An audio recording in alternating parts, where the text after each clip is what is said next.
Hi అండి. Welcome to unleash బకాసర్ and ఈరోజు వీడియోలో మనం హెల్తీ స్టైల్‌లో పనీర్ టిక్కా వ్రాప్స్ ఎలా తయారు చేసుకోవాలో తెలుసుకుందాం. సో, ముందుగా ఒక బౌల్ తీసుకొని అందులో ఒక కప్ గోధుమ పిండి అండ్ టేస్ట్‌కి సరిపడా సాల్ట్, ఆయిల్ వేసుకొని ఒకసారి కలుపుకోవాలి. దాని తర్వాత కొద్ది కొద్దిగా వాటర్ యాడ్ చేసుకుంటూ మనం చపాతీ పిండి ఎలా కలుపుకుంటామో ఆ విధంగా మనం డౌని ప్రిపేర్ చేసుకోవాలనమాట.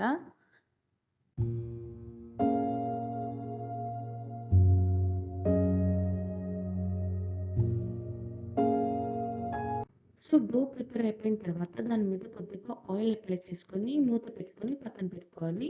ఈ లోపల మనం దాంట్లోకి ఫిల్లింగ్ రెడీ చేసుకుందాము. సో, ఇందులో చూపించినట్టు మనం పన్నీర్‌ని, ఉల్లిపాయని, టొమాటోని అండ్ ఈవెన్ క్యాప్సికమ్‌ని కూడా చిన్న చిన్న పీసెస్ లాగా కట్ చేసుకొని పక్కన పెట్టుకోవాలి. అందులో కొద్దిగా సాల్ట్, పసుపు, కారం, garam masala, coriander powder, jeera powder and కొద్దిగా ఆయిల్, జింజర్ గార్లిక్ పేస్ట్, అల్లం వెల్లుల్లి పేస్ట్ అంటే అండ్ కొద్దిగా నిమ్మకాయ రసం కూడా యాడ్ చేసుకొని కలుపుకొని ఒక 5 మినిట్స్ మ్యారినేట్ చేసుకోవాలి.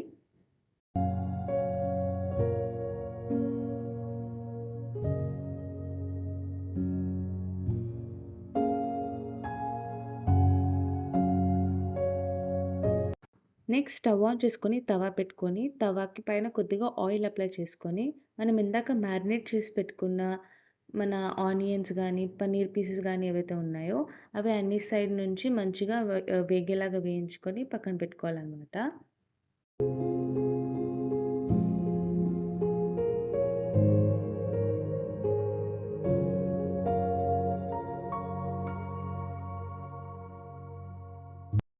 ఇందాక మనం చపాతీ పిండి ఏదైతే తయారు చేసుకున్నామో, దాంతోటి చపాతీలాగా ఒత్తుకొని 2 సైడ్స్ మంచిగా కాల్చుకొని పక్కన పెట్టుకోవాలి. అలాగే కొద్దిగా కార్న్ ఫ్లోర్, అందులో కొద్దిగా వాటర్ యాడ్ చేసుకొని పేస్ట్ లాగా తయారు చేసుకొని పెట్టుకోవాలనమాట. సో, ఇప్పుడు మనం లాస్ట్ స్టెప్‌లో వ్రాప్ ప్రిపేర్ చేసుకుందాము. సో, బేసికల్‌గా మనం తయారు చేసుకున్న చపాతీని తీసుకొని అందులో మనం కొద్దిగా చీజ్ యాడ్ చేసుకోవాలి. నేను మోజరెల్లా చీజ్ యూజ్ చేశాననమాట. చాలామంది ఇందులో మయోనీస్ అని డిఫరెంట్ టైప్ ఆఫ్ సాసెస్ అవి యూజ్ చేస్తారు. హెల్త్ వైస్ మంచిది కాదు కాబట్టి నేను యూజ్ చేయట్లేదు. సో, నెక్స్ట్ ఏంటంటే ఇందులో మనము తవా పైన ఏదైతే కుక్ చేసి పెట్టుకున్నామో పన్నీరు, వెజిటబుల్స్ అవన్నీ కూడా ఇందులో యాడ్ చేసుకొని నేను వీడియోలో చూపించిన విధంగా వ్రాప్ అనేది రోల్ చేసుకోవాలనమాట. అండ్ ఎండ్స్ మీద మనం ఇందాక తయారు చేసి పెట్టుకున్న కార్న్ ఫ్లోర్ పేస్ట్ ఉంది కదా! అది అప్లై చేసుకొని తవా మీద ఒకసారి పెట్టుకుంటే మనకి బేసిక్‌గా ఎండ్స్ అనేవి కంప్లీట్‌గా సీల్ అయిపోతాయి. మనం తినేటప్పుడు స్టఫింగ్ అయ్యి బయటికి రాకుండా ఉంటదనమాట. అంతే అండి. Tasty and healthy and protein rich paneer tikka wrap ready అయిపోయిందనమాట.